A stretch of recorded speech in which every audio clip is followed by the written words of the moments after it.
Hello, everyone. We have gathered today with President Evans, Dr. Daskalov, and Dean White to discuss the plans for the fall semester 2021.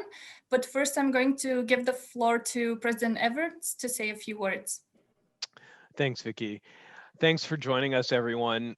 The major issues that we're facing are the two somewhat competing desires to maximize the community's safety and resume as much of the campus life as we possibly can. And our decision making for the fall semester is unfortunately taking place in the same vacuum of information that your planning is, because we don't really know either what the state of the pandemic is going to be or what the Bulgarian government will do in terms of restrictions on gatherings and those kinds of things. And I know I speak for the entire administration in thanking you for your patience and your perseverance in working with us to get through this situation, because we're, as I say, trying to maximize all of the things that we know are so important to you at the same time as we are also making very sure that we don't violate any regulations or put anybody in undue danger. So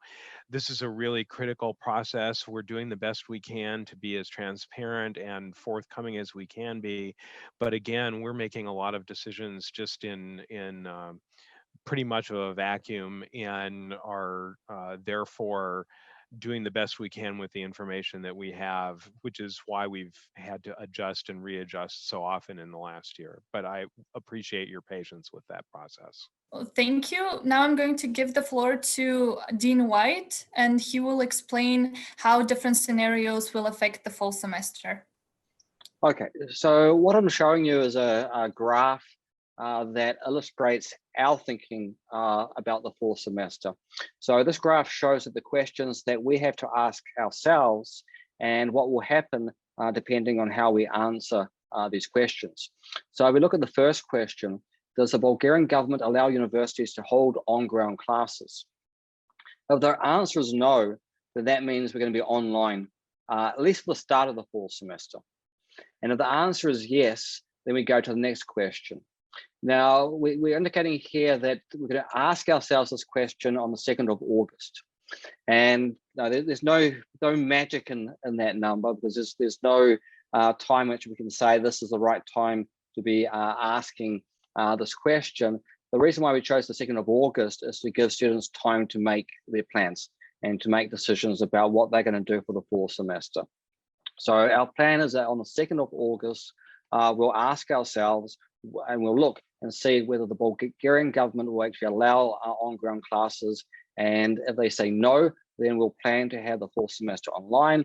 If they say yes, then we'll go to the next question. Now, of course, even if they say yes at that time on the 2nd of August, it's always possible that that situation will change by the start of the semester.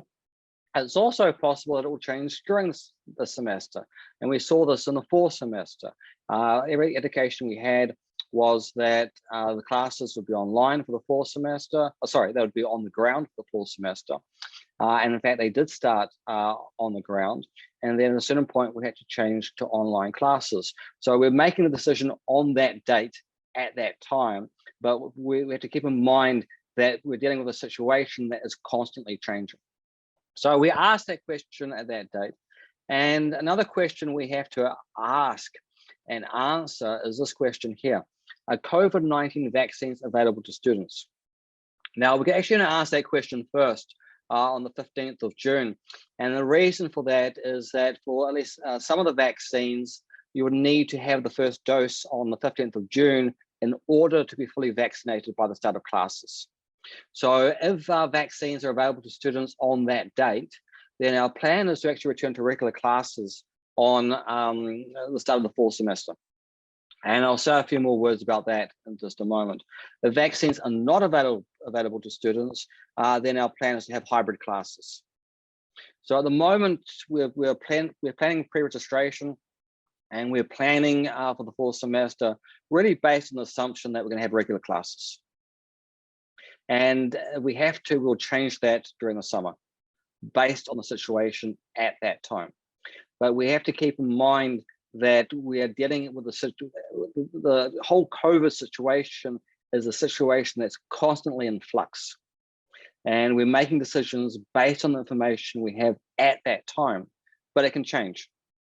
So, on the 2nd of August, the Bulgarian government will allow us to have on-ground classes. Our plan will be to have on-ground classes in the fall. But we have to keep in mind that what the Bulgarian government decides is completely outside of our control, and they can change their mind at some point. And we've seen this over the past year.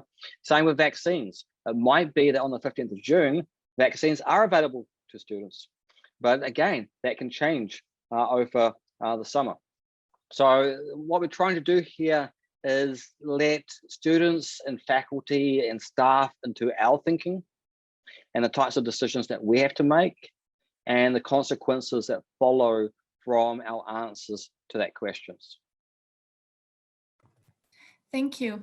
And a follow-up question, will there be a difference between the regular, the hybrid, and the online academic calendars in terms of beginning and end of semester, as well as the breaks throughout the semester? Yes, so let me just change my screen. So I call this an FAQ.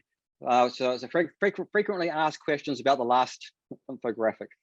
And so, let's go here. So yeah, so the first question, which I thought students might want to know, is when will classes begin and end? And in every scenario, they will start on 30th of August as planned and end on 17th of December as planned. So we don't intend to have different start and end dates for the different scenarios in the fall semester. One of the problems we saw in the spring semester is that we planned on the assumption we would have a hybrid semester, and that ended up not happening. And once we started the semester, we could not change the calendar. And the reason for that is because once we publish the state exams, the dates for the state exams, we can't change them. And so we've decided just to have a standard calendar, same calendar that we'd have for a regular semester, and have that whether it's online, hybrid, and regular.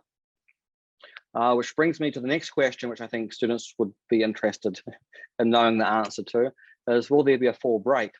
And the answer is yes, yes, and yes. So if we're online, yes, most definitely. If there's hybrid, yes. And if it's a regular semester, yes. I mean, the thinking about the fall break is that we don't want students traveling and getting infected and then returning to campus. And in fact, the best practice in the US, many universities, is not to have a fall break. And so we followed that line of thinking. Our thinking now is that it's too much for both students and faculty not to have a fall break. I mean, this has been a horrific 2 semesters without a fall break. But also we think the risk of students traveling during the fall break is less now than it was when the COVID-19 pandemic first came. So we've decided to take the risk, and we're going to have a fall break, whatever happens, because I think we need to have a fall break.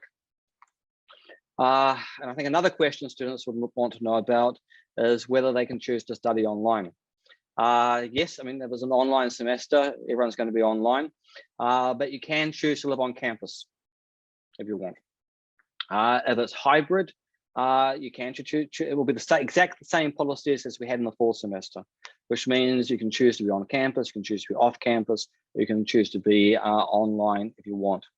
If it's going to be a regular semester, that assumes that vaccinations are available to students, so that students can be vaccinated in time for the start of the semester. And in that scenario, we do expect students to be back on campus, because they have the option of being vaccinated. However, if students are having health issues or they're having visa issues, then they can be online. So if you have, for instance, a student from another country, we have an international student who's not able to return to campus because of visa or similar issues, then that student can study online. And so that option will be available for certain students. But our expectation is that if you're able to be back on campus, and it's going to be a regular semester, and the vaccination is available to you, so it's there if you want to have it, then we expect students to be back on campus. So do you have to wear a mask in the fall semester? If it's online, you do not have to be wearing a mask. You should be wearing a mask outside, but in your online classes, there's no requirement to wear a mask. Hybrid, yes, you'd have to wear a mask, and for regular, no. So if the vaccinations is available and people can be fully vaccinated, there's the risk drops dramatically, and therefore we don't see the need to wear a mask if people are vaccinated. Will classes be divided into lions and eagles? If it's online, no. If it's hybrid, of course, yes. And if it's a regular semester, no.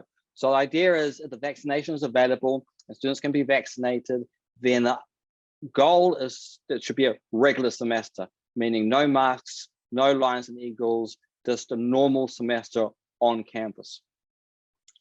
And I know this is a common question among students, is, do I have to be vaccinated? If you're online, no. If you're on hybrid, no. And if it's a regular semester, no. So we're not going to mandate vaccines. Students do not have to be vaccinated. It's a choice that they have to make. I recommend that they make that choice, and I'll say a few words about that in just a moment. But we're going to leave that choice to students. And I just want to stress the point down here is that the students should keep in mind that if they return to a regular semester without masks, without social distancing, and if they're not vaccinated, then they are at increased risk. And that's their risk to take. It's their choice. So they can take the choice that they want to, but they should keep that in mind. And I just want to conclude just with some thoughts about vaccination, because I know that there are some people who are reluctant to be vaccinated. And I also know that there are some people who prefer certain vaccines to other vaccines. So I've been vaccinated. I've had my first dose of the AstraZeneca vaccine. And one of the controversies or fears about the vaccine is what's happened with AstraZeneca. It was pulled from a number of countries because of concerns about blood clots. And so I want to really focus on that specific issue. Because as soon as this happened, I got at least one email from someone concerned about the risk of blood clots from AstraZeneca and whether they thought it was worthwhile having this vaccine, and asking whether I was regretting having the AstraZeneca vaccine. So I just want to share, I'm not a doctor, so these are just my personal thoughts about having the AstraZeneca vaccine. So the first one I just want to make is just one of logic. There's a principle in logic, which is the post hoc fallacy, which is a fallacy in logic. So, because something follows from something else doesn't mean that the first thing caused the second thing. So because the blood clots followed the AstraZeneca vaccine, it does not mean that the blood clots were caused by the AstraZeneca vaccine. You have to establish a causal relationship. And to date, no one has demonstrated a causal relationship between the AstraZeneca vaccine and the blood clots. Now, it's possible because vaccines are the type of thing that can cause blood clots. So, it's possible that there's a causal relationship here, and it has to be investigated. But to date, there's no evidence of a causal relationship. And we can't say that simply because someone had the vaccine and then a week or so later they got a blood clot, that one was caused by the other. That simply doesn't follow. But let's say I'm wrong. Let's say that someone does establish that there is a causal relationship between AstraZeneca and blood clots. Would I be worried about having a second dose of AstraZeneca? And the answer would be no. Because if you look at the number of people who've been vaccinated and the number of blood clots, you will see that the risk is actually very low. So I just looked up a couple of figures that in terms of contracting a blood clot from AstraZeneca, keeping in mind that the causal relationship has not been established, that it's 1.9 in a million. 1.9 people in a million will get a blood clot based on the number of people who've been vaccinated and the number of people who've had blood clots. Compare that with the risk of dying from the contraceptive pill. It's 12 out of a million, which is a lot higher risk. In fact, I couldn't get the graph to go off, it went off the page.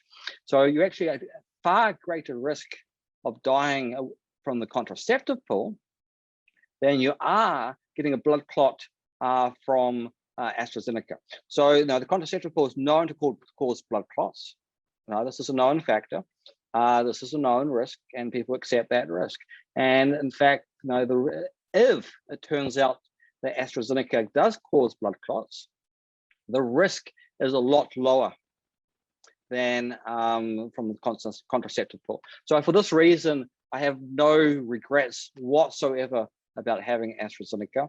I have no worries whatsoever about getting blood clots, because first of all, there has been no causal relationship established. And secondly, if there was a causal relationship, the risk is so low. It's just so low that it's not worth losing sleep over. So that are my thoughts. Do you have any other questions for me? Thank you. I think you answered very thoroughly all of the questions that I have for you. So thank you for this. My next question is to Dr. Daskalov. Can international students receive a vaccine in Bulgaria? Okay, actually, according to the current regulations, everybody who has a long-term residency permit can get a vaccine here in Bulgaria. The problem is if the vaccines are available to the large public at a certain moment, and keeping in mind this condition about the Bulgarian long-term residency, obviously we have to keep in mind that the freshmen, at least for the beginning of the semester, cannot get any reach of these vaccines. So my answer is most of our students will have the access to the vaccines whenever the vaccines are available. Thank you. And my second question to you is, will students be able to get a second shot in Bulgaria if they have received the first one in their home countries? It's a really tough question, but I would say they should not count on this. The vaccination process all over the world is organized by the respective governments. They are planning, they are doing the logistics of every single dose, and the fact that the students did not become a plan of the government receiving the first dose here means that they probably will not be counted as a possible recipients of a second dose. Plus, there is no certainty that the necessary brand of the vaccine will be available by the moment the students would need it. So I would say do not count on the fact that you may get the second dose here. Organize everything as much as possible to finish the entire schedule of vaccination back home in your country. I would say even give yourself at least 2 weeks before departure to finish with this, because the real immunization coverage, it reaches its potential 2 weeks after the second dose. Thank you. Another question for Dr. Daskalov that I have is, are students required to get tested for COVID-19 even if they have received a vaccine? And will the health center provide COVID-19 tests? This is a question we didn't make a final decision yet.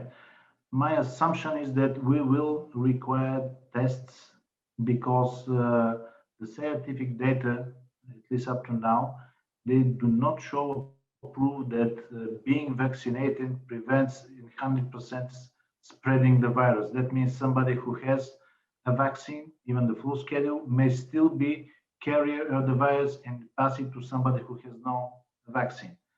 This way it became dangerous. So we need to figure out whether or not the person carries the virus, which is how the test works and what they show. So probably we will require everybody to get tested before entering the campus during the check-in process. For those of the students who would be required to present a PCR test, as is the policy right now at the border, we will accept this test result. For those of them who do not have this need or possibility, we will offer tests on site as it was during this spring semester. Thank you for answering my questions. Thank you everyone for participating. I think you have exhausted all of my questions. I will just now give the floor to President Evans for final words. Thanks, Vicky, and thanks, Doctor, and thanks, Robert, for joining us this afternoon. I want to encourage students to get vaccinated if you can. I think this is going to be incredibly helpful to restoring the community that we all really enjoy here at AUBG. So I agree with Dr. White. I too have been vaccinated with the first vaccination from AstraZeneca, and I have no concern about the second one or anything. I'm looked at the statistics as well, and I think that's fine. The other thing that I think is really important is we do want to encourage students to return to campus. If it's in your decision set to return to campus, we do really want to get back to that. We did pretty well in the fall before the government ordered us to go online. Things were actually better and more fun than I think anybody honestly anticipated. So I hope that we can do at least that in the fall. But again, everybody does hope that we'll have a much closer to normal year next year and bring back the vitality and excitement that's such an important part of your education. And then finally, for incoming new students and for first year students who have not ever been here yet, first of all, I'm very sorry about that. And secondly, I want to encourage you in particular to be here next year so that you can join in the life of the college and start building the friendships and the great activities with clubs and all of those sorts of things that are normally part of our lives. So thank you all very much. Again, thank you for your patience and your endurance in working with us through this really unprecedented and complicated situation. And I look forward to seeing you soon. Thanks. Thank you. Thank you everyone for participating. And also I would like to share with the students that there will be a live Zoom meeting where students can ask their questions and receive further information about the fall semester. So thank you everyone and have a